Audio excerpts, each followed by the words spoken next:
c'est tromper son Dieu.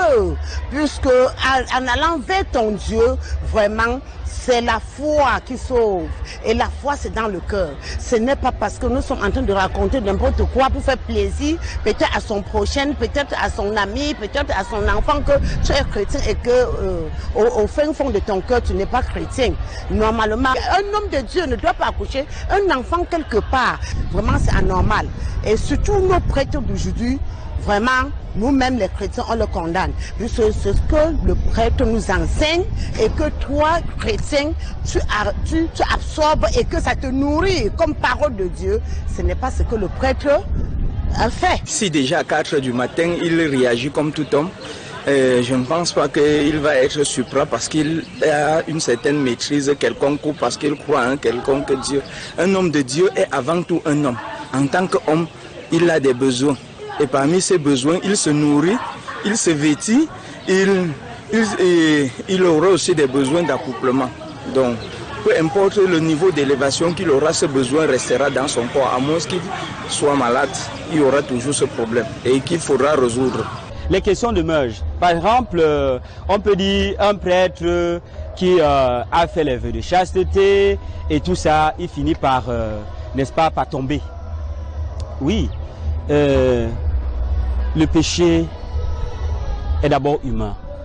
Mais en tant qu'homme de Dieu, il faut le dire. Nous sommes appelés à prêcher par l'exemple. Nous sommes appelés à nous efforcer chaque jour à correspondre à notre vocation. Mais maintenant, s'il arrive que l'un ou l'autre pêche, ça ne veut pas dire que toute l'Église a péché. C'est d'abord le Christ qui est le vrai prêtre. Et le prêtre suprême, c'est lui que nous imitons. Ils exploitent la faiblesse émotionnelle et spirituelle de certains fidèles. Parce qu'on voit aujourd'hui, ils sont toujours en train de dire parfois, pour la plupart, faites ce qu'ils me demandent de faire, ne faites pas ce que je fais.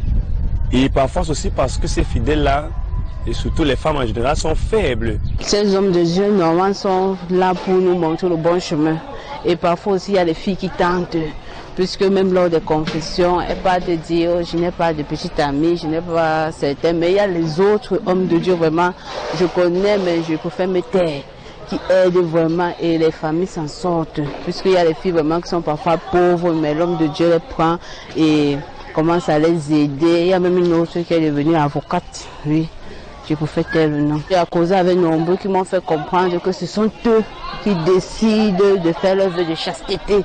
Ce n'est pas une obligation, même dans la Bible. Puisque moi j'ai côtoyé beaucoup de curés, mais ils ont dit que ça dépend maintenant de chaque personne. Mais quand ils ont le plus souvent quand ils ont les enfants, ils cachent. Mais ce sont les jeunes filles qui les exposent toujours. Et on ne joue pas au ludo avec Dieu.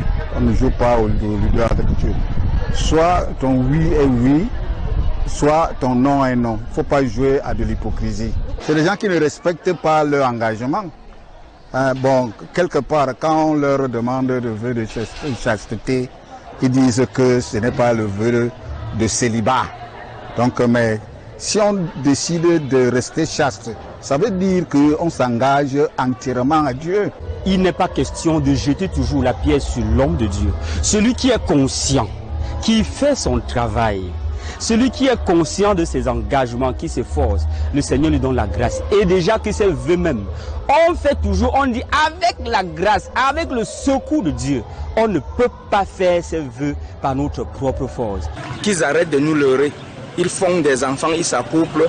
Puis encore, ils s'accouplent avec des femmes des gens, avec des copines des gens. Et ils nous disent des choses qu'eux, ils ne respectent pas.